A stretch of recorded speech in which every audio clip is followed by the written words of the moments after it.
Are you telling me that if you ring that bell, a dead bellboy will come running?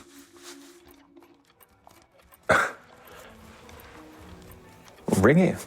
Let's see what happens.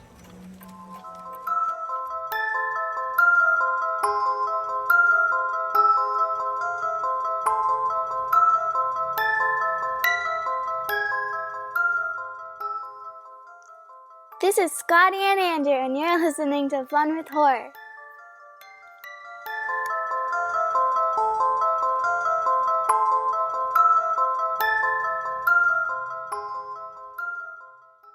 Hello, this is Scotty. And this is Andrew. And welcome to the Fun with Horror podcast. That got further away. The longer I do the impression, it sucks. It sucks at first, but the longer I do it, the further away I get, and it just becomes something of its own beast. No, I love it. I loved everything about that.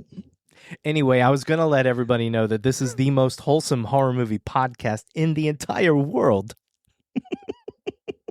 It's the podcast in which two long-distance best friends stay in touch by taking turns giving each other horror movies to watch and discuss.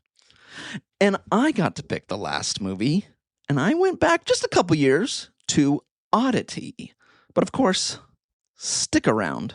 Stay tuned to the end of this episode, where not only will we hear what Scotty picks for our next movie, but we'll also hear from you, our listeners. But without further ado, hi, Scotty. Hi, Andrew. How you doing, buddy? Hey, I'm doing all right today, buddy. Yay. That's good. I've got a couple movies to mention, but maybe not talk about. Okay. Yeah. One of them will include a question for you. Oh, okay.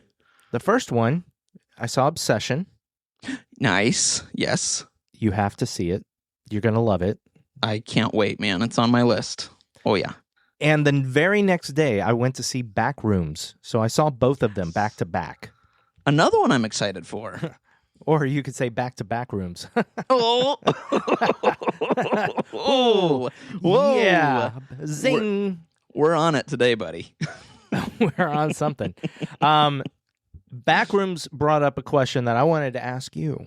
Okay. Have you watched these YouTube videos like Backrooms and stuff like that?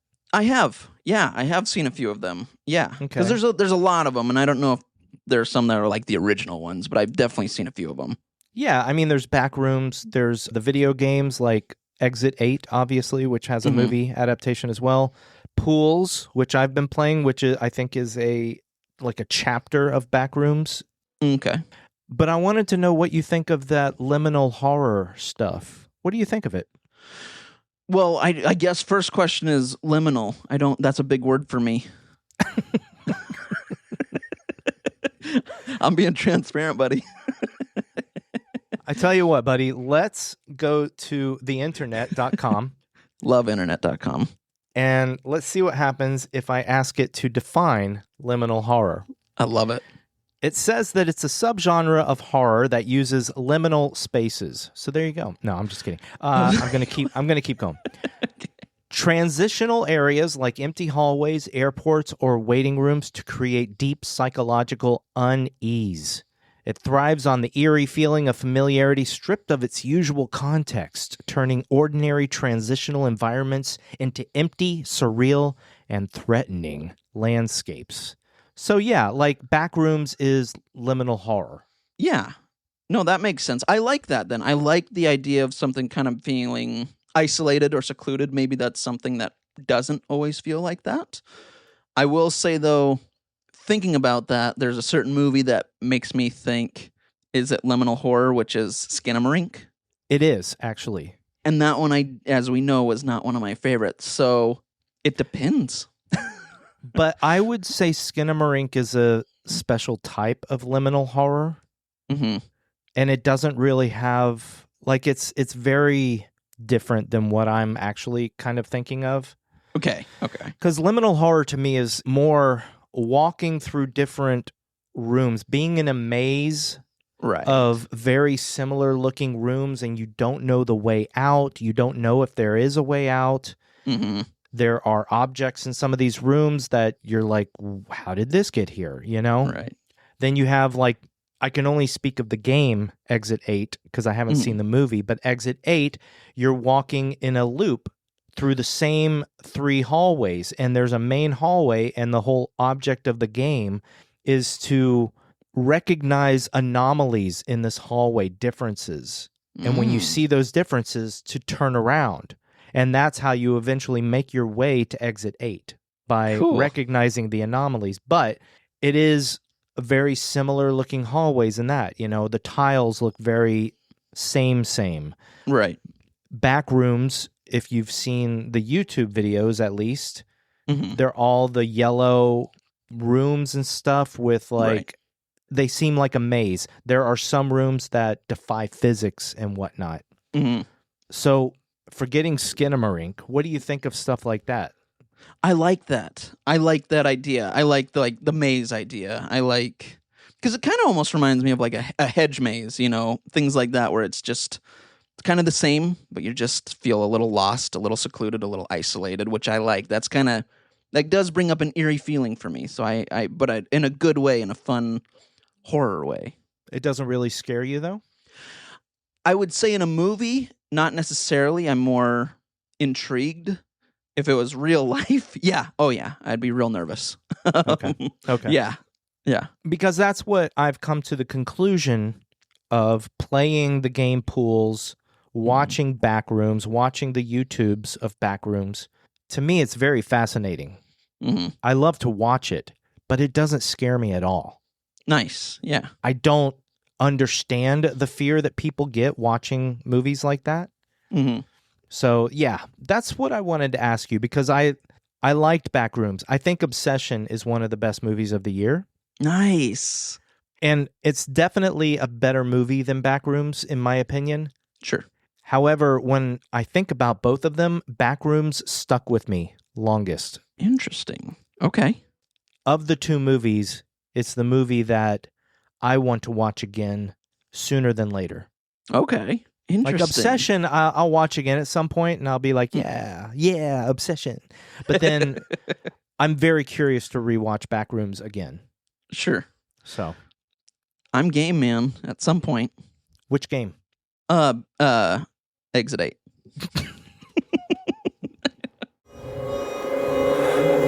I saw you come out of the house just now. You went to the car to get something. You left this door open behind you.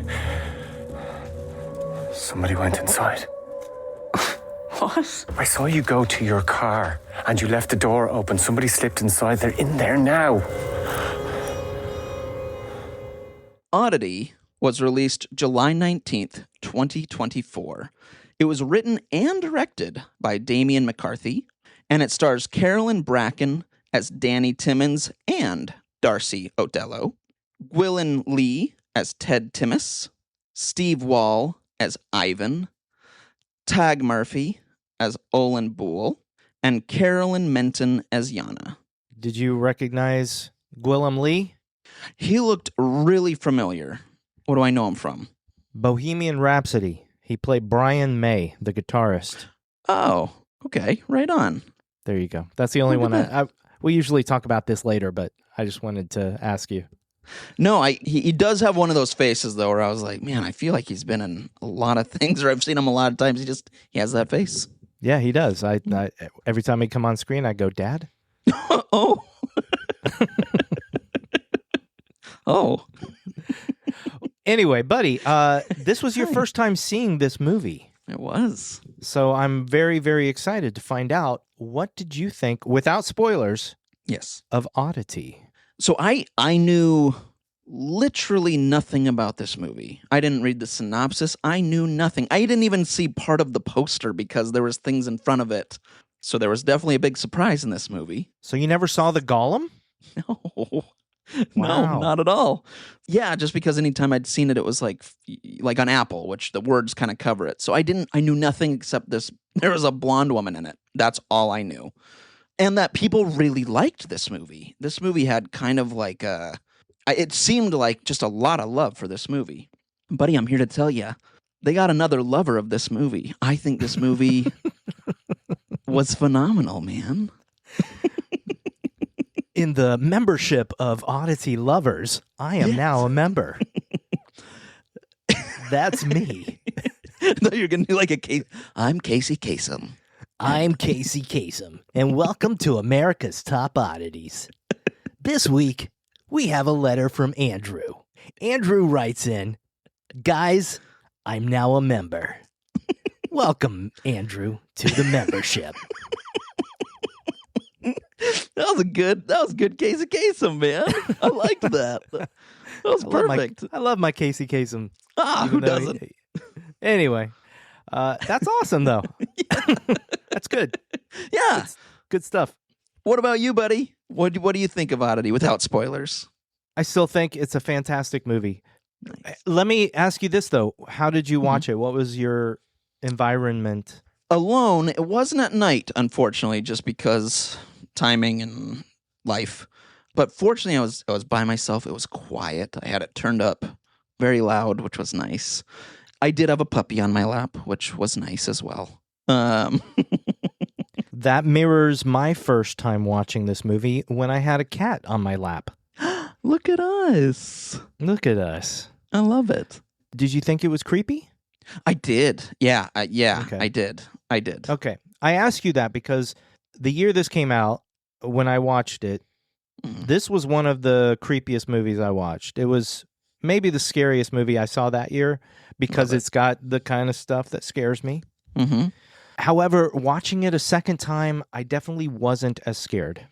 Okay.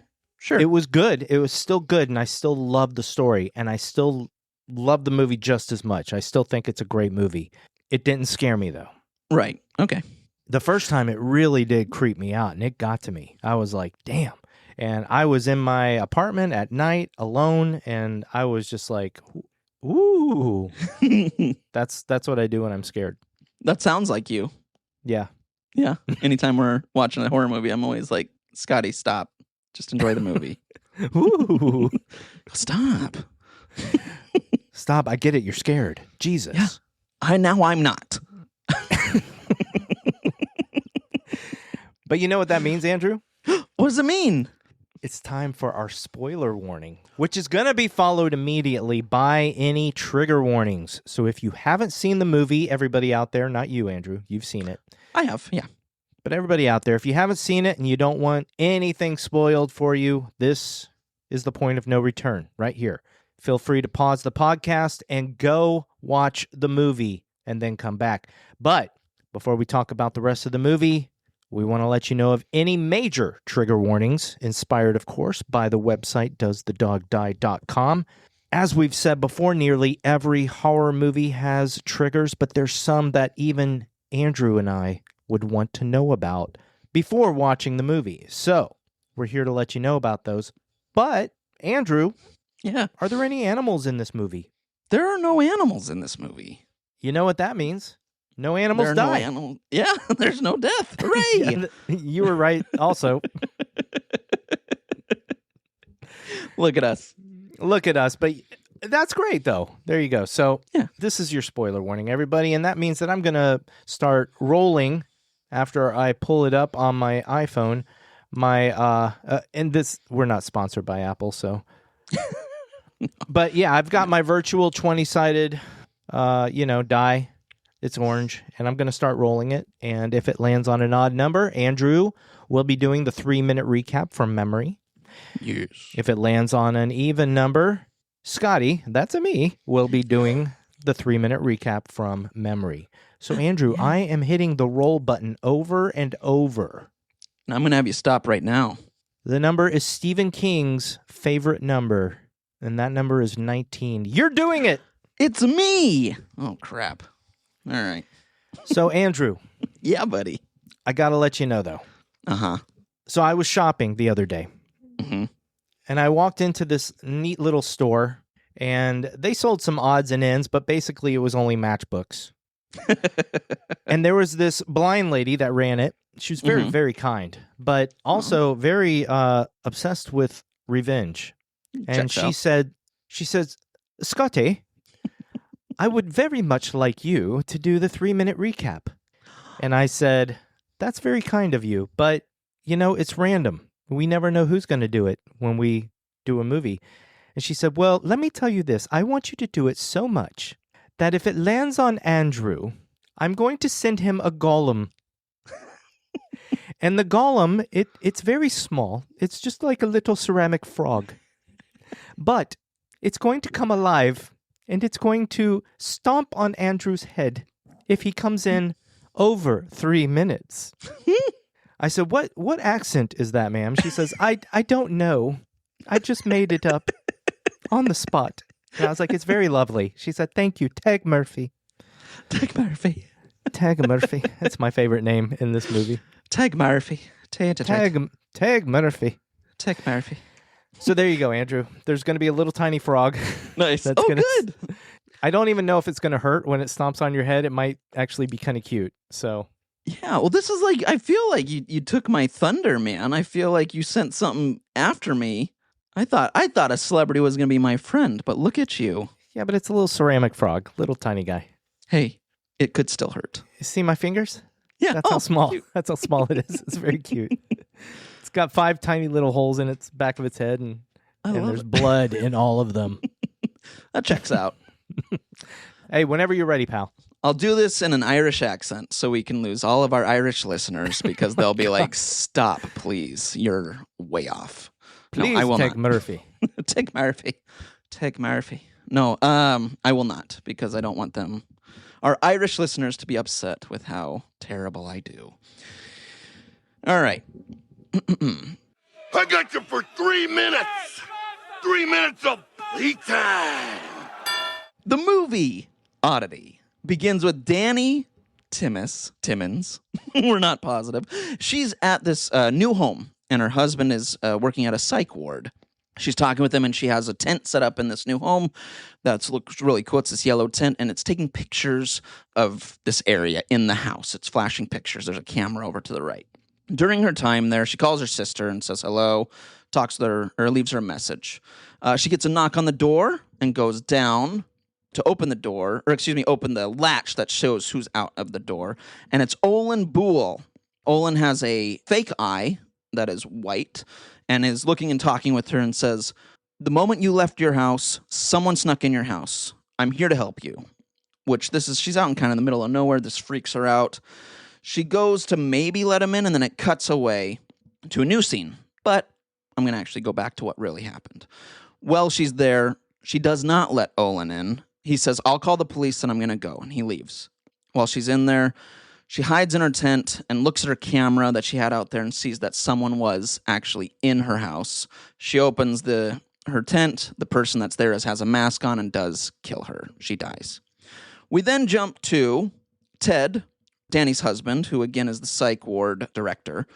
And he's going to see Darcy, who runs kind of an antique shop that has some maybe like kind of creepier things in it.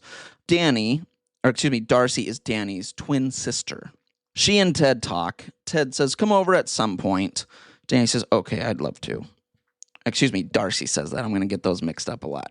Darcy says, I'd love to at some point go and see you. We also find out, though, that Ted is dating someone. This is pretty recent after his wife had just died. He's dating someone that's now in this house. He brings with him, though, the eye of Olin. He has the eye, which he kind of snuck out because Olin was killed at the psych ward. He gives her the eye, and she, as we see, has sort of a power. If she touches things, she can see things about who owned that item. She wants to see Olin and see if he had regrets about killing her sister, her twin sister. We then cut to the anniversary of her sister's death, of Danny's death. She shows up, Darcy shows up at Ted's house. Ted is with his girlfriend. And before she had gotten there, a big chest had showed up as well from her, a gift, if you will. Darcy shows up. They were not expecting her. Darcy says, I thought we had talked about it when you visited me. They try and get her to leave the house, and she will not have it. She just says, I'll just stay. I'll wait until you're back home. The girlfriend is going to go. I say the girlfriend. She has a name. Yana, excuse me, is there, and she's saying she wants to go to the city. Ted has to go to work. Ted goes to work. So it's Yana packing for the city, and Darcy just sits there with this chest. Eventually, she opens the chest, and we see that there is something inside briefly that looks like hands. Yana's getting ready. She comes back down, and sitting out at the table with Darcy is this giant golem, this wooden golem man creature thing that's really looks outstanding. It looks really great. We find out, though, that Darcy falls asleep. Yana goes and looks at the golem, which has kind of every once in a while moved, or its head has moved, which is freaking her out. And she can't find her key, so she can't get out of the house fast enough. She eventually looks at the back of the head of this golem and finds these little trinkets like blood and I think hair and some other things, which freaks her out. Eventually, she hears the chest open again, and she goes and finds her keys, gets in her car, and gets the heck out of Dodge. She's gone. Ted comes home and is wondering what's going on. There's kind of we can see that Darcy definitely has something on her mind. She wants to talk to Ted about some stuff. Come to find out, and she kind of I'm going to fast forward a little bit because I'm rambling. Darcy eventually tells him when she read the eye, she saw that Ivan, who was an orderly at Ted's asylum, was tasked with killing Danny. And who tasked him to do it but Ted? So she is here now to exact revenge, essentially, and has brought this golem to help her with this. Ted says, I didn't do that. You're out of your mind. I tell you what, I'm going to call the police officer. I'm going to actually leave my phone here. I'm going to leave it up here. Answer it. I'm going to talk to the police officer. He's going to call you, and we're going to kind of sort this out. Again, Darcy's blind, so what she doesn't see is that Ted removes some planks from the floor, which is a second-story floor, so, and then eventually goes back to work and calls the number. She eventually goes to grab the phone, but falls down this hole and smacks her head, and she's bleeding profusely. Ted goes back to work and tells Ivan all about this. Ivan says, I'll take care of it. And Ivan goes over there to make sure she's dead, or at least if she's not, take care of her. While she's laying on the ground, she kind of grabs at her heart and moves it, or her essence, if you will, and moves it towards the golem. Ivan is there to kill her, but the golem has now started moving. The golem is now after Ivan, and it's being controlled by Darcy. Eventually, Ivan jumps off the second floor and breaks his leg, and the golem is there. We think the golem is going to crush his head, but we cut to a little while later where Ivan is now in the asylum he worked at under Ted's care. Ted, deciding to cut all loose ends, gets one of his other patients to go in and essentially eat Ivan because he's a cannibal. Ted goes home thinking that he's won. However, at the beginning of the movie, when Ted first saw Darcy, she's talking about this little trinket that she has that's a little music box. It's a bell. And if you ring the bell, a dead doorman, or whatever they're called, I can't think of the title of them, will show up and kill and has killed whoever has rang the bell. Ted isn't a believer of this stuff. So as sort of a way to make sure that her plan is enacted if something does happen, a fail-safe, that's the word I'm looking for, she had at some point this bell sent to Ted. Ted, not being a believer, rings the bell. Nothing happens at first, but then we see the dead doorman behind him, implying he's going to die. And that's the end of the movie. And time. Whoa, buddy. You came in just under 3 minutes. Woo! Nailed it. You will not wake up to a little ceramic frog jumping on your head, so. Thank God. My goodness. It might have been annoying. It might have. It might have been a lot. Yeah. Yeah. So, let's talk about the movie, and it's called The Bellboy, by the way. Bellboy. Gosh, I could not think of the word, man. Thank you, Bellboy. Did you have any quibbles with this movie? I have zero quibbles with this movie. Zero? I have zero, man. Yeah. I have a couple. Please, I would love to hear them. I do give this movie 4.5 out of 5 stars. I did not give it a full 5. I looked at that before I rewatched it for the podcast, and I was like, I can't remember why I gave this movie 4.5 stars. Yeah. There was a couple little tiny things. Number one, and this is the smallest, the tiniest, I just find it kind of a little far-fetched that Ted was able to pull up the trapdoor board without her hearing. She's blind, and I know she's not Daredevil, but she can hear things better because she's blind, and the fact that she wouldn't be able to hear him moving boards, that was a little bit far-fetched, which makes me wonder about some of the online theories that she kind of knew she was going to die. And that she just didn't pay attention to the noises because, I don't know. It was kind of, yeah. Anyway, I get that. Yeah, yeah. every get time that. I see that scene, I'm just like, she can't hear that? Come on. Right, yeah. And then number 2, Damian McCarthy, he didn't want this movie to take itself too seriously. Okay. Which is what he said. So that's why it's kind of a comedic moment when you see the bellboy standing behind Ted at the end. However, even though Damian says that, in my opinion, I don't think he succeeded very well in the majority of the movie with giving it that comedic light touch. I think the movie is pretty serious throughout. I agree with you. Yeah. I know some of the characters say some flippant, sarcastic things to each other. Right, yeah. But nothing prepares me, at least, for the tone of that final shot. And I think the bellboy looks kind of silly. All right, yeah, okay. I think, in my opinion, my humble non-director opinion, Right. I think it would have been much cooler to see Ted sighing with relief after looking behind him a couple times, and he's like, oh, and then he's like, there's nothing there. Mm-hmm. And then have him like maybe a camera shot of the bell, and then when it shows his face again, you just see the outfit of the bellboy standing behind him. Yeah, I like that. That would have been creepier to me, and also maybe a little cute, you know? Yeah, yeah. The bellboy's makeup just looked silly to me. I get that, but I was fine with that. I was okay with it because I liked that it was Ted's getting his comeuppance. You know what I mean? So I was more focused on like I guess I was just like, yeah, okay, victory. Like we got him. Watching it a second time might be different just because I kind of know what's coming, but the first time watching it, I was more just like, yes, got him. Good. I mean, even the first time I felt like that. I remember sitting there and just being like, what? Oh, that was silly. You know, just kind of like that feeling. It didn't kill the movie for me, but I was just kind of like, that's silly. Yeah. It's just me. It's just me. Everybody out there, I'd love to hear what you think of the bellboy. Yeah. I liked him. Yeah, I think people were torn on that. I do like your idea though. It reminds me of a Stephen King book without spoiling the ending, but it does remind me of one that yeah. You might guess which one. Yes, which wasn't as funny. Yeah. No. So you watched the movie with the dog sitting on your lap. I got to ask you about one scene because that's my only quibbles. Mm-hmm. Good. Okay. Yeah, that's great. That I can remember. Tell me what you thought about the tent scene. Well, just the beginning?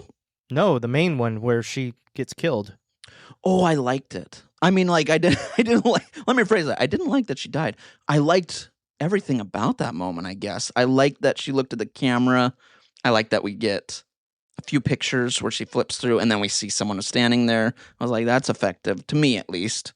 I love when she opens it and we don't see anything at first, and then he just kind of pops his head over slowly. Yeah, he does not slowly. He moves his head like right there into. He's like, boom. I suppose you're right. Yeah. That's a jump scare, man. It is, and it was effective. It was great. Like I liked that, but I really did like the cut where it shows him, going into the tent, and then it cuts, and he's sitting outside of the tent, and it's just blood splatter in the tent. I actually really thought that was effective. That was creepy. I liked it. So, what about you? Did you like that scene? A lot of people talk about that scene. It's probably one of the best scenes in the movie, and it's scary as hell. Yeah. Oh, yeah.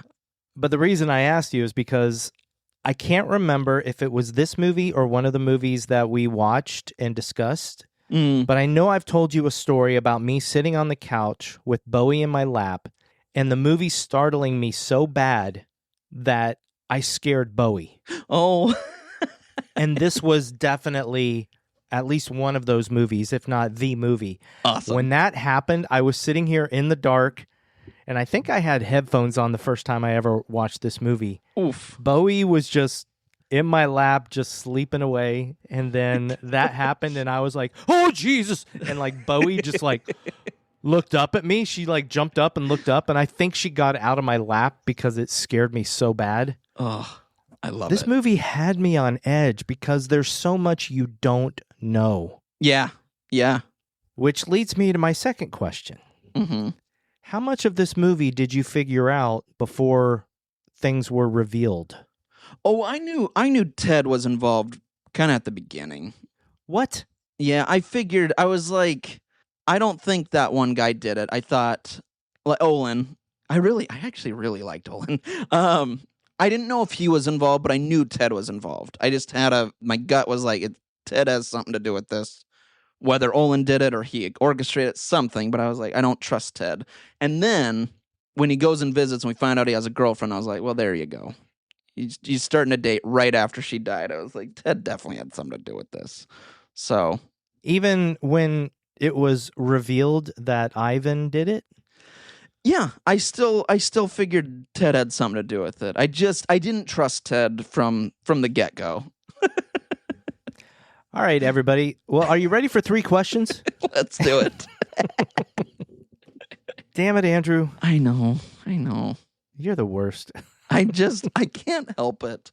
Every once in a while I'm stumped, but this one I like I said, and it wasn't his acting or anything. It wasn't the writing. I had a gut feeling, and I don't trust Ted. Don't trust him. Did you think the place was haunted? Like at the beginning? Yes. Yeah. For sure. Yeah, I did. And I really thought this would be some kind of a ghost story just because she was doing the pictures. I was like, oh, she's going to catch a ghost. Like that's like on some show or something. She's a ghost, whatever, catching these pictures. So that was my initial thought, was that it was going to be a ghost story. But then it kind of was.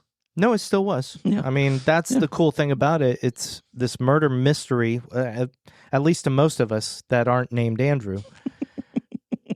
And then it's also a ghost story because her ghost, Danny's ghost, is there in the house. Mm-hmm. Man, I can't believe you figured it out. I know. What did you think about the opening scene? Well, kind of opening with Olin. What did you think about that scene? I thought it was one of the best opening scenes ever. I agree. And I had no idea whether she opened the door or not. And that was so good. Mm-hmm. Even the second time, because I have such a terrible memory. So, Alex, when I was watching it, sorry, that was a joke. It's like, wait. Because I said I had a bad memory, and then I called you Alex. I got it now. It just took me a second because I get called my brother's name all the time at work even. So I'm like, oh. Well, that was the only other A name I could think of. So that was a joke. I liked it, Stephen.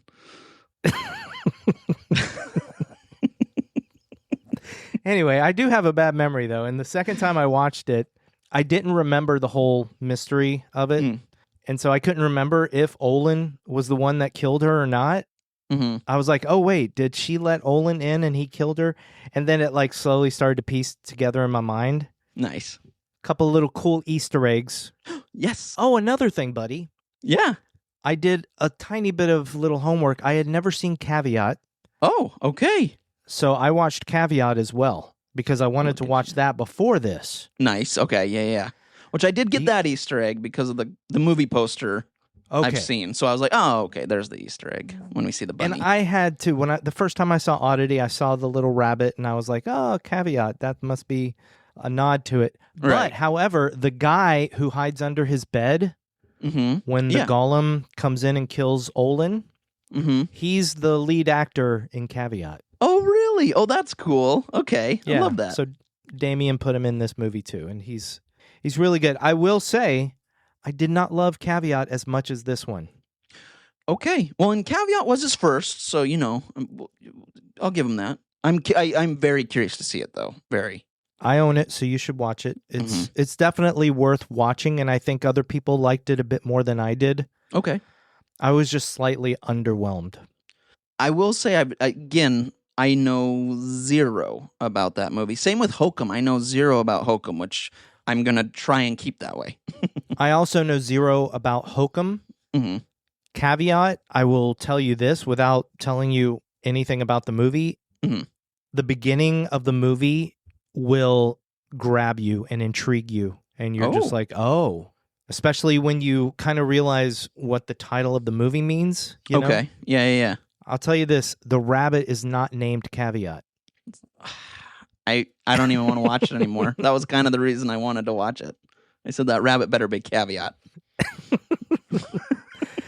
It does not come alive in the middle of the movie and go, hey guys, I'm Caveat. Well, what's even the point of watching this? Well, I mean, were you disappointed when the golem didn't come alive and go, "Hey guys, my name's Oddity"? Ha A little. I'm sure in the third movie, Adam Scott puts on a top hat halfway through and goes, "Hello, my baby. My name is Hokum." You know? That's all you can sing of that. Yeah. No, that's an old song. I'm sure it's... Oh, yeah. You're right. I'm sure it's like... What's the word again? I always forget. It's... Free yeah. range. Free range chicken. It's free range chicken. Anyway, come back to the movie. Yeah. I mean, we could just go off on tangents the rest of the episode. We could.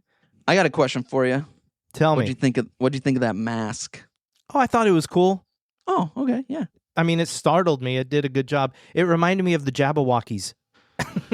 Oh. The dance crew in Vegas. Oh, okay. Yeah. Okay. Good call. So I was like, oh, so Ted hired one of the Jabberwockies to come kill her. That's cool. It's a good movie. It's better than a Blue Man Group member showing up, I feel like. Oh my God, that would be scary. That would be terrifying, to be honest. It would be to see the eyes.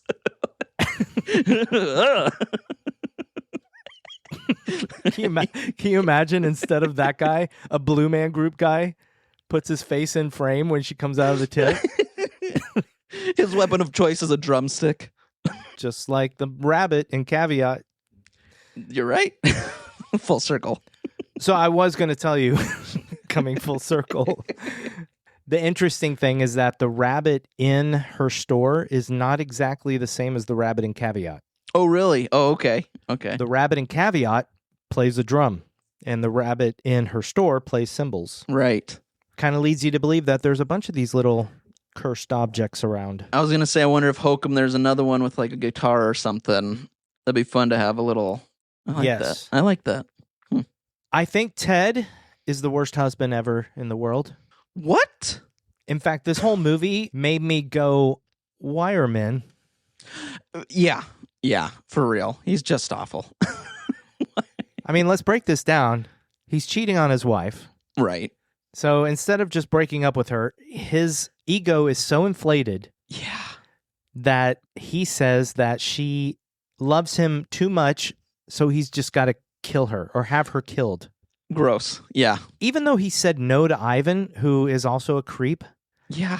Ivan brings up the idea of sexually assaulting her to make it look like it was sexually motivated. Yeah, I was like, yikes almighty, man. These are horrible, horrible people. But instead of Ted being like, hell no, that's my wife. Right. He's just like, almost like, what? That's stupid. No. Yeah. No, I mean, I'm glad he drew the line there, at least. But... Yeah. I know, I was too, because when he brought it up, I went, oh no, because we didn't see what happened with the tent. We get that cut. I mean, I wasn't, again, happy that she died, but I was like, okay, good, at least that didn't happen. So. One thing that confused me, and I had to really think about it because, I'm not very smart, is when Ted finds her, Darcy, up behind the trapdoor in that area. Yeah. She's kind of leaning down crying, but she's looking at a ring. It looks like a wedding ring. Yes. Yeah. And I was like, what is the purpose of that ring? Because at first I thought, she thought it was Ivan because when she touched Olin's eye, she saw Ivan. And she saw how Ivan was abusive and all that. Right. But then she also, through Ivan's eye, sees him listening to Ted and Ivan planning the murder. Right. And that confused me because at first I was like, I thought she had seen Ted. Maybe she did. You know what? Why was she touching the ring? I mean, it could have been Ted's ring because Ted at that, he's not going to wear a wedding ring at that point because we already have established that he's been cheating. He wanted her dead. Who cares? You're not going to keep the ring. So maybe my thought was that she found it, grabbed it from the house, and has it as, okay, yeah, you definitely did it. You were definitely part of this. Like I said, I'm not very smart, so this just came to me. She knew what Olin heard, but when she touched his ring, she saw everything through Ted's eyes. Yeah. So, and that made her even more upset. Yeah. I mean, she's upset, obviously, but it almost looked like a panic attack, like she's just. There's a lot of emotion there, and she did such a great job. That's a great scene. I think she did an amazing job of playing two characters.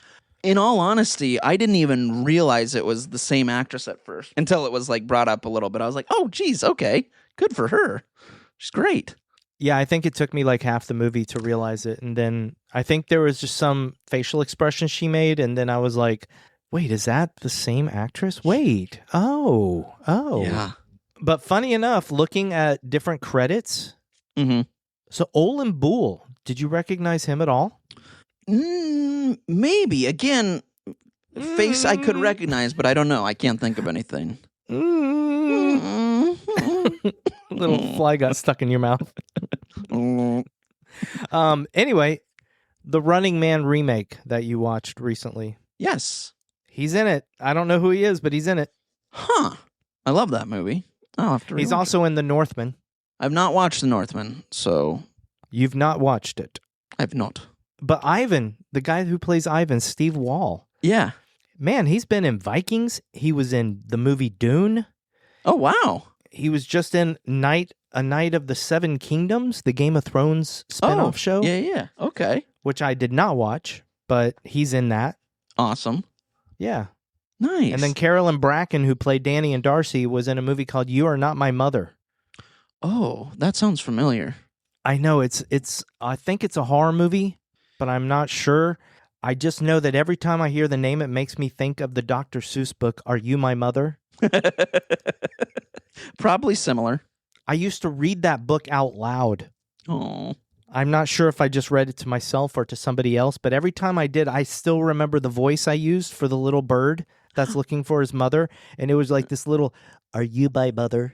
Oh, I love that. Little nasally. Leslie, is that his name? No, I said a little nasally, like nasally, yes. I like that. Not Leslie, nasally. I mean, maybe it was Leslie. I don't know. What'd you think of that house? Dude, I love it. My mom's cousin lives in England, so obviously not Ireland, but they lived in a place very similar to that, and they actually had like separate houses but connected in that way of kind of that rectangle shape, which was cool. And they all lived there, and they'd all like go out to the center and have dinner together and stuff. So when I saw it, I was like, oh, that looks just like where my mom's cousin lived. Like, that's really cool. And I loved it though. I love the old stone. I love that architecture. I mean, one of my goals, bucket list, I should say, is to go to Ireland at some point. It's been on my bucket list for years. My mom went a few times and loved it. And it's one I'd love to go to. And Evidently, it's a converted stable. really? Yeah. Trippy. And I love that. I have a thing for houses that were something else first and then converted into a house. That's cool. I love that stuff. But my question, their house, the only indoor area we see is one side of that stable, if you will. Right. Yeah. What's in the other half, man? How scary and cool would that be if you had like that whole circular thing to go around and be part of? That would be cool. I did love that top floor, how it just overlooked, which was very effective in the climax as well. It was perfect. So I loved that. Not even just the climax. What about the part where Yana is on the phone and then she looks down and the golem is looking right up at her? Loved it. Loved it. Oh my God. And then drops the phone right next to him, which I was like, oh no, don't pick it up. Just leave it. Don't put your finger in its mouth. Yeah, that was weird. I was like, are you like even me who's, you know, if there was something like that, I would know that it's probably not going to come alive. I still am not going to put my finger in it. I'm a little bit nervous. Like, I know it probably won't, but I don't want to do it. To be fair, she didn't. Well, she started to, but then she stopped. You're right. That's true. That's true. And the thing is, if you think about it from her point of view, yes, we're talking about a wooden statue. Right. Coming alive, which is impossible. So right. When she looked down and then she dropped her phone, when she looked again, it was looking forward again. So she's probably thinking, oh, that was just my imagination. Right. There's no way that's possible. That's why she looks at it so closely. Right. Why she looks in the holes in its head to see what's in there. Mm-hmm. And that's the coolest part, because we're talking witchcraft. Yes, very much so. At some point, Darcy had put these things in its head, and I wrote everything down. Let me see here. And she even mentions at some point, like when they look at it, she goes, "My mother got this from a witch," I believe is what she says. Oh, that's right. Yeah, yeah. So Yana pulls out hair, a lock of hair that looks like Darcy's because it's blonde. Yep, that was my thought. A photo of Darcy and Danny as kids. Yep. A photo of Darcy and Danny as adults. Yep. A tooth. That's right, yes. And then a vial of blood. Yes. I'll be honest, I don't think there's any answer as to why those things were in there, at least the tooth and the vial of blood. I think, and from what I read Damian talking about, I think he just threw them in there and was like, you use your imagination. Okay. Of why there's a tooth in there. You know? Right. And whose? And whose? Darcy evidently, or obviously, did some magic witchcraft spell on this golem to sick it on Ivan. Yeah. And possibly Ted. And Olin. Well, yeah, but Olin is already dead by this point, is what I'm saying. Oh, right. Yes. Yeah. Yep. You're right. What did you think of Danny's ghost appearing to Yana? Oh, I telling loved her to it. run. I loved it. Which at that point, because I didn't know if Yana had some, because I knew, like I said, I knew Ted had something to do with her death, but I wondered if Yana did throughout a lot of it. And it wasn't until we saw Danny go get out or whatever that I went, oh, Yana's not like nice. She's not like a great person, but she didn't have anything to do with the killing. So I liked that, and I liked that she got to leave then after that and found her keys in the chest, which was great, and then was gone. But I loved that shot. I loved Danny. I love the moment too where we first see Danny's ghost, quote unquote, after Yana had taken a picture. She goes, "Look in the background. Look in the background." We see like a tiny image of Danny. I liked that, so I knew she was gonna be there. But I loved her showing up. I thought it was a great scene and effective. I'm thinking about how you figured this movie out, and it still just kind of boggles my mind, because I'm remembering that the first time I saw this movie, I guess it's a thing where I just don't even try and figure it out. I didn't know there was a mystery to figure out, so I guess for me the mystery was whether or not she opened the door for Olin. Right. Olin, yeah. Olin Ball. Yeah, Olin Bool. Olin Bool. Olin Bool. Olin Bool. So when she started talking to Yana and saying that Olin did not kill her sister, I was like, oh, what's happening here? Mm-hmm. And then it was Ivan. And I was like, still, for some reason, didn't even think of Ted, really, as the architect of her murder, because, I don't know, I'm stupid. But I'm sorry, I'm not really stupid. You're not. I've denigrated myself a lot this episode. Knock it off, you smarty pants. Thank you, Andrew. You're welcome. But yeah, I didn't really realize Ted was part of it. And I think when I watched it the first time, it was like stupid. Like, there I go, using that word again. It was like funny. It was funny thinking back to my thought process, because I was like, oh, it was Ted. Oh, you know? Yeah. Well, I think too, part of it was, I've seen enough like movies or enough, even like just police videos or whatever, like not police videos, but like mystery videos of like who did it. And it's like always the husband. You know what I mean? So I think subconsciously, I think that just was in my mind of like, oh, Ted. Without meaning to, I think it just subconsciously, when someone is married and dies, I just automatically go, oh, husband, he did it. Okay, but going back to Danny's ghost. Yes. I'll tell you the scariest part of that scene for me. Yeah. Was not when she saw Danny in the corner of the room and Danny goes, run. Yes. It's when she goes down the stairs and she hears footsteps coming down the stairs after her. That freaked me out a little bit. I thought that would, because you couldn't see what it was, and that's I know you, buddy. Yeah. And when you see Danny, it kind of takes the fear away from me, because you can see her. And especially when her face comes out of the dark and just looks at her from inside the house, like it's creepy. Oh, yeah. And it's definitely creepy when I'm watching it at night, but it didn't scare me anymore. Yeah, I get you. But man, those footsteps, whew. Yeah. Yeah. Okay, so my next question is about the golem. Yeah, here we go. The golem was amazing. It was phenomenal. I love the look. I read about the design process of the golem, and it was designed by Paul McDonnell, who was the creature effects designer, and I think Miriam, I can't remember if it's his wife, Miriam, I don't think it's McCarthy, but Miriam something. I was reading how they were working on the golem right up to filming the movie. Whoa. And they were under a time crunch. And so they were having live sessions with Damian McCarthy and Paul McDonnell, where McDonnell was literally carving the golem with Damian on like Zoom or whatever, watching him and telling him things that looked good and didn't look good. And at one point they took the golem's nose off and he said, I want him to look more like Voldemort. And then he said, no, put the golem's nose back on. He looks too much like Voldemort.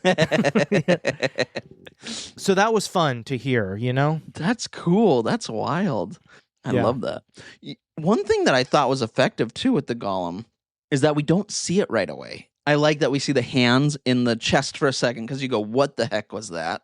And then when it is out, you see it in the background, or you see it like just subtly, and you go, I thought that was really effective. I was like, why aren't you showing us this thing? Like, this is wild. It's creepy. I'm actually jealous of you that you had never even seen pictures of the golem. Yeah. Yeah. Because I had at least seen shots of it. When this movie came out, it was a very popular still photo showing the golem sitting at the table. Yeah. And so people had seen it, but you had never even seen the golem. So no, to have that surprise is amazing. I agree. But it makes me kind of sad that the golem was in the poster, because if it wasn't, everyone would have had that surprise like me and been like, what was that? What is that? I think the golem was also a really good selling point for the movie. Again, yeah, I was thinking that too. So it's kind of a catch-22, which is a bummer, because I think how I did it was lucky. I got lucky. Yeah, and for most of the rest of us, it was a case where we saw this thing and we're like, what is that? And what does it have to do with the movie? Right. Kind of like I've seen a couple things with Hokum, and I don't know what the movie's about, but I'm like, what is that? And I'm intrigued. What does this have to do with the story of the movie, So True. But here's my question about the golem. Mm-hmm. We see the golem move from one position to another. Right. For a while, did you think that we would never actually see the golem move, and that it would be a thing where we would see it move from place to place and imagine that it moved? Yeah. I thought it was more like a psychological thing or something. So yeah, I didn't think that it was actually gonna stand up and walk, man. So how did you feel? Did you like it when you saw the golem moving and walking towards Ivan? I did. Yeah, I was kind of shocked by it, because I was like, oh wow, it's like it's going for him. So I did like it. I thought it was cool and effective, and like a warped Pinocchio, man. I was all about it. I thought it was cool. Especially the first shot of it moving, where Ivan comes down the stairs and it's just kind of standing at the foot of the stairs. Yes. And then it lifts its head up and looks up at Ivan, and you're just like, oh, dang. Yep. Awesome. And the sound design. Yes. The noises that thing makes. What'd you think of that? Loved it, man. Again, it was kind of quiet. You just heard what it sounded like. It put you there, which made it way more effective to me. It made it scarier, or creepier, or eerier, maybe. Well, also, you hear it at the beginning when it's killing Olin Boole. When Declan, the other guy in the hospital, hides under the bed. Yep. He opens the door and he sees it. You don't get to see what he sees. Right. But you hear like this wheezing, screaming noise that the golem makes. You're right. And it's like wind going through wood It's such a cool sound. Yep. Sound. It's a cool sound. This is a cool sound. It's a cool sound. Dig Murphy. That was very cool. I'm glad we got to hear it early. Mm-hmm. And then so we're kind of anticipating the fear of the sound that it makes and everything. Yeah. Yep. That was great. There's a moment too, speaking of Olin, I love when Darcy's talking about how she killed Olin with the golem, and she goes, "I was wrong, and I'm going to pay for that." Like, the way she says it is so matter of fact, and I was like, what does that mean? How are you going to pay for it? I just liked how she said it. It was kind of an effective line reading that I liked. It's just, I'm going to pay for that. It's very matter of fact. Well, she also didn't say that the golem killed Olin. She says that she killed Olin. Right. You're right. In which case, Ted is looking at her like, you're crazy. I saw his head. What was left of it. Yeah, exactly. That's why people were wondering, because of that line, whether she knew she was going to die. Makes sense. So, all right, I like that. I'll be honest, buddy. I love listening to discourse about movies when people are fair about it. Mm-hmm. Yeah. And not like, oh, that movie's garbage. Right, yeah. But I found myself on a Reddit thread about people wondering about the end of the movie and what it meant and what had actually happened. And the things that people were confused about, I'm like, how could you even be confused? Interesting. People were literally wondering if it was the golem that came in and killed Olin Bull. That was pretty clear. Yeah. That the golem killed it. Yeah. Killed him. Yeah. Yeah. It's interesting. It's interesting. I make fun of me not catching on to certain things, but some of the other things that are pretty obvious that people don't catch on to, I'm just like, wow. Yeah. How it must feel to be that innocent. Right? I love it. And I feel like that's like the golem's like killing mark or killing way, because the golem holds Ivan by the head. And at first I'm like, oh, he's crunched just like Olin was, because that's how there was no head obviously left. Well, the thing that it took me actually a couple of viewings to really, I guess, understand was why it didn't kill Ivan. It was the whole thing where she dies right as it's about to crush his head, and she's controlling the golem. So it was her. It was the golem, but she was controlling the golem with her hand. And I love, that's another thing I didn't really grasp the first time I saw it. When she puts her hand up, she's got her fingers out, kind of like holding a bowling ball, but as if she's holding the golem's head in her hand. Yeah, man. And then she pinches her fingers down, and that starts it moving. Yeah. I love that. That's so cool. It's really cool. Yeah, it's kind of sad. It's a crazy turn of events at the end, because all he does is break his leg. She unfortunately dies before she can kill Ivan with the golem. Ted comes home. He burns the golem out in the middle of the driveway because the golem is made of wood. Right. Ivan is sent to the hospital because Ivan had been talking about the golem coming to life. And so Ted thought that was a perfect excuse to put Ivan in the mental hospital. Right. And then he said, Ivan, you called a priest. What were you going to tell the priest? And then Ivan stupidly tells him, I was going to confess everything. Yeah. And then Ted's like, I can't have you do that. And then, of course, like, again, man. Yep. He has his wife brutally murdered. Yeah. Instead of just divorcing her. And with Ivan, instead of just killing him quickly, he lets loose the local cannibal right. in the mental hospital. And I love the shot of him like chomping down on his foot. Oh, so good. Yeah. Oh, gross. But then I do love that Ted has lost everything. Yeah. Like he's lost Yana, he's lost Danny, he's lost his credibility as a person. Yep. Well, kind of. I'm sure he still has his job. Yeah, I think so. Yeah. But he's now going to die because of the dead bellboy. Which I liked that. I mentioned it in the recap and earlier, but I love that she had a contingency plan, a plan B, just in case something happens, because she knew that he would do it. He's too too vain, nothing will hurt me. I'm invincible. I don't believe in this stuff. I can do whatever I want. So she knew that he would do it, which I loved. I was like, that's such a good, so smart. Like it was such a cool plan B. And I like that way it worked. You know what? I would have even been happy if he had just sat at the kitchen table and the camera takes its time watching him as he unwraps this package. Mm-hmm. And then he opens it up and it's the bell. Yeah. Yeah. Even if he hadn't rung the bell Mm-hmm. and the movie had gone to credits at that point, I would have been happy because you know Ted's going to ring it. Yeah. So Very true. it would have been kind of cool to leave that open-ended. Yeah. I'm glad you liked the bellboy. I did. Yeah. I agree, though, with you. If they had ended it like that, I would have been fine as well because you know that he would. You get it. So I would have been fine with it. But I did like, again, just seeing the bellboy, I was like, it just felt good. Like, oh, there's my confirmation. You're going to die, Ted. You suck. There it is. Last, and I know your answer to this one already because it's the same answer as I have. The score was composed by a man named Richard G. Mitchell, Right on. who I'm not familiar with. Mm. I know you didn't really pay attention to the score in this one. I didn't. I know. Yeah.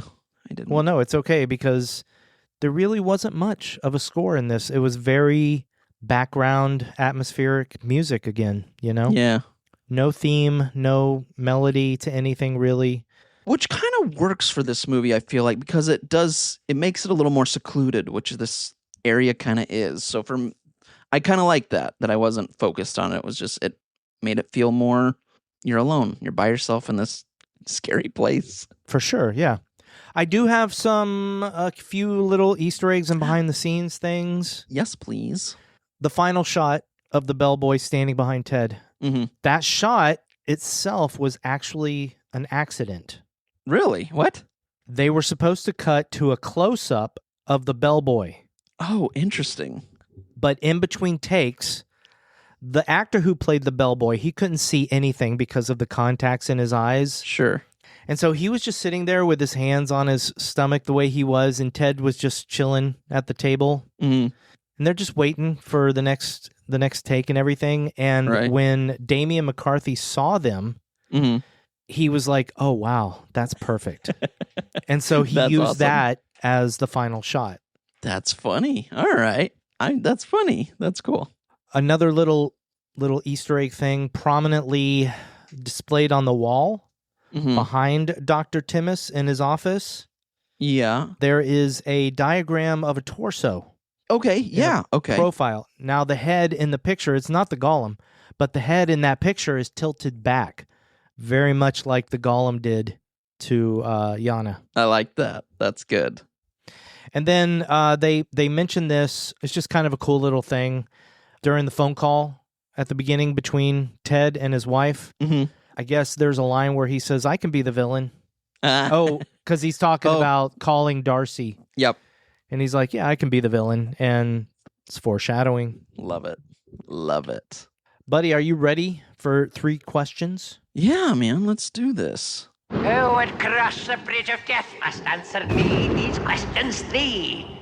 Question number 1. Who did you think was the best kill or death in Oddity?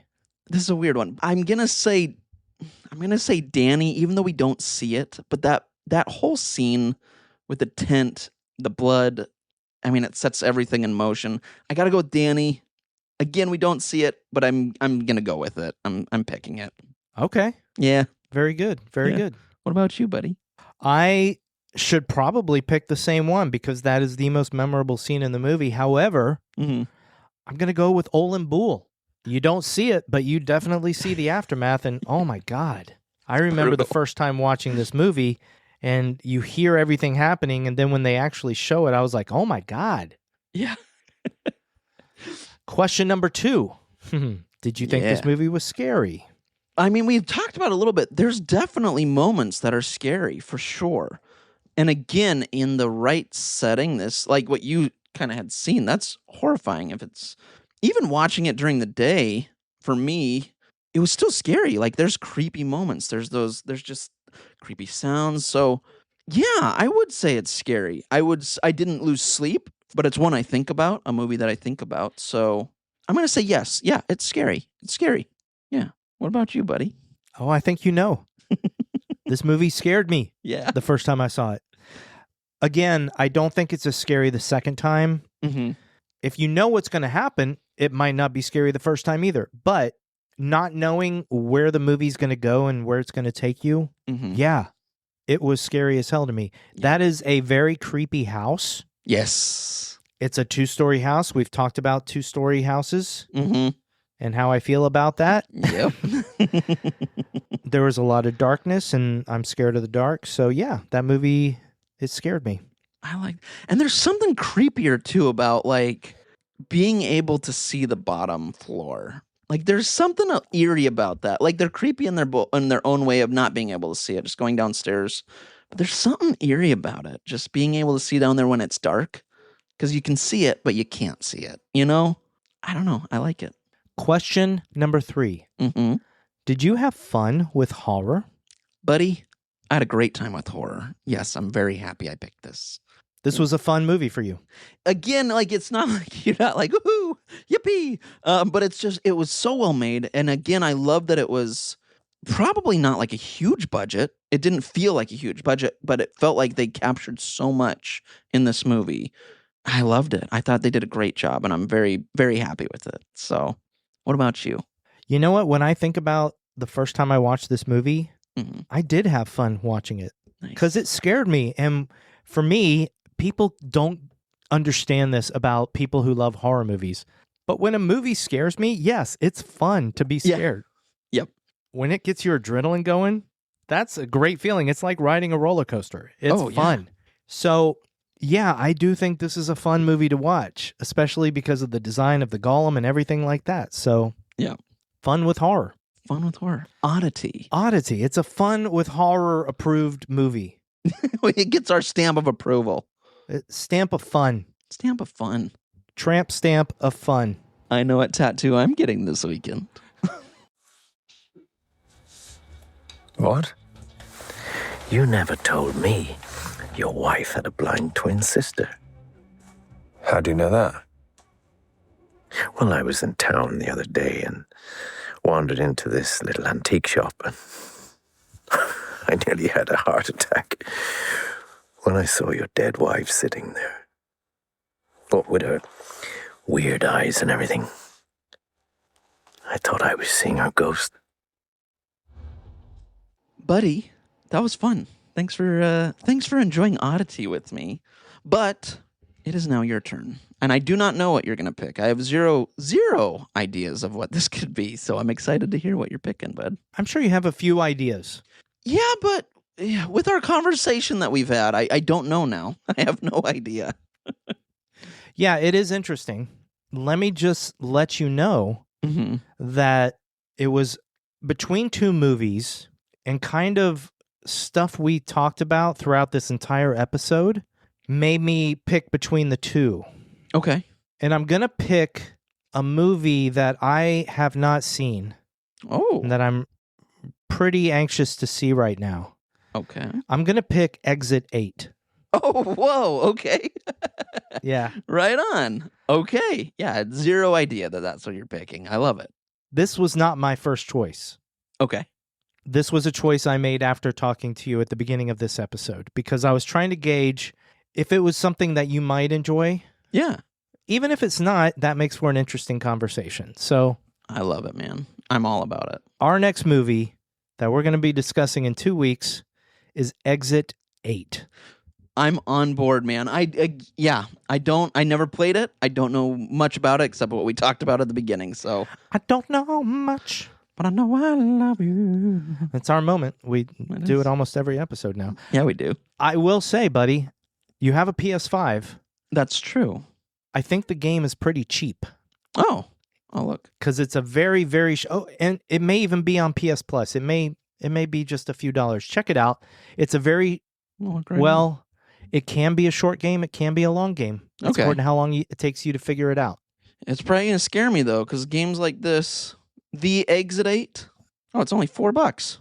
Just Exit 8. Oh, it is Exit 8. Okay. Yeah. Yeah, it's like $3.99. Oh yeah, that's it. I would play it before you watch the movie if you have a chance, Okay. because it might just help you appreciate the movie. It might help me appreciate it. I don't know yet. I haven't seen the movie. Sweet. You know what I love more than even Exit 8? What? Our listener single. I got that reference. Hey. Full disclosure, we are recording this on June 9th, which is the day that Ready or Not 2, our episode on Ready or Not 2 came out. So normally it takes a couple days for us to start getting comments on our episodes, you know, and we haven't gotten too many comments. In fact, this one comment that I'm going to read to you, buddy, is on our Ready or Not episode. Hey, all right. It's a little comment by our good friend Sophie Sparrow. Ah, thank you, Sophie. Also, Sophie, if we're mispronouncing that, please let us know. Yes, yeah. But Sophie says, with a little raised hand emoji, I do not read my texts aloud by myself before I send them. That's right, Sophie. I'm right there with you. So you've been paying attention when you text, buddy? Yeah. To see if you like actually read it out loud before you hit send? No, I don't read it out loud, I said. Yeah, neither do I. Oh. I don't think people do. Yeah. So I think that part is stupid in Ready or Not. It's just dumb. And Sophie Sparrow just proved it. Sophie, thank you for proving that Ready or Not is actually not a good movie at all. Stop that. That's blasphemy. Just kidding. Just kidding. What a brat. So now my next question, Sophie, is do you hang up the phone without saying goodbye? Do you just hang up the phone when you're done talking to somebody? I also have a question. If you're listening with your Walkman headphones and like an explosion or something happens, do you just keep listening to the music? Yeah, can you not hear the explosion through your 1990s Walkman headphones? Your Discman? Also, do you love like when something horrible and tragic happens when you leave and it's daytime? And it's morning. Wait, what? I'm giving all the things that you That's something I love, though. I know. I'm throwing out things because I know you didn't like the headphone one. I'm just adding. Yeah, man. but we were talking about pet peeves, and then you just brought in like one of my greatest loves. Yeah, you put in a good thing to end it on a high note. You're welcome. The world needs joy, Scotty. The world needs a lot of joy, Andrew. It does. And on that note, everybody, thank you so much for listening to Fun with Horror. Thank you so much. We love you. This has been Scotty. And this has been Andrew. And this has been Casey Kasem. Andrew, I've got a letter here from Scotty. Scotty says, Andrew, I love you. And Andrew says, Scotty, I love you too. Everybody out there, we hope you have a good week. And we love you. Goodbye. Goodbye. What was that last? I don't know, man. That was like, you became creepy. It was great. You actually do a good Casey Kasem too. Oh, stop. I was just following your impression. I refuse to stop.